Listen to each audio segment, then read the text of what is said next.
நண்பர்களுக்கு வணக்கம்.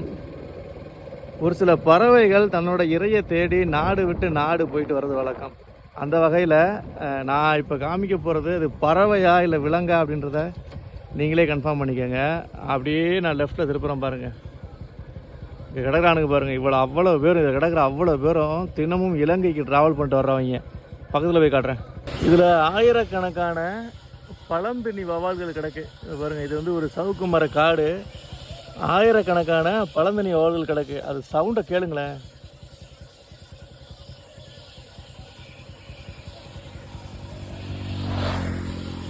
தலையில தொங்கிட்டு கிடக்குற அவ்வளோ பேரும் வவால்கள் தான். இது ஒரு பாலூட்டி உயிரினம். இந்த வவால்கள் இரவு நேரத்தில் உணவு தேடி இலங்கையில் உள்ள தீவுகளுக்கு பயணப்படுது. அதாவது இலங்கை தீவுக்கு பயணப்படுது. அங்கே இருந்து பழங்களை சாப்பிட்டுட்டு மறுநாள் காலையில் இங்கே அடைஞ்சிருது. நீங்கள் சாயங்காலம் ஒரு 5 மணி 6 மணிக்கெலாம் வந்தீங்கன்னா இவங்க எல்லாம் கூட்டமாக பறக்க ஆரம்பிச்சுடுவாங்க. ஒட்டு மொத்தமாக அப்படி பறக்கும்போது பார்த்தீங்கன்னு வச்சுங்களேன், வானத்தில் பாதி மறைச்சிக்கிட்டு பறந்த மாதிரி இருக்கும்.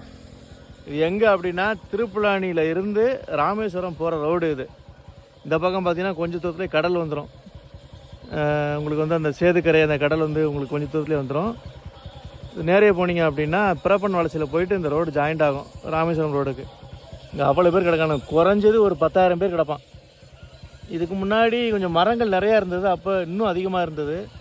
இப்போ கொஞ்சம் கம்மியாக தான் இருக்குது. நண்பர்கள் யாராவது இந்த பகுதியில் வந்தீங்க அப்படின்னா இந்த வவால்களையும் கொஞ்சம் பார்த்துட்டு போங்க. ஒரு 5 நிமிஷம் 10 நிமிஷம் நின்று ரிலாக்ஸ் பண்ணிட்டு போகிறதுக்கு அருமையாக இருக்கும். ஏன்னா இவ்வளோ வவால்கள் நீங்கள் ஒரு இடத்துல பார்க்க முடியாது. அதுவும் பழந்தினி வவால்களை இவ்வளோ வவால்களையும் ஒரே இடத்துல உங்களால் பார்க்க முடியாது.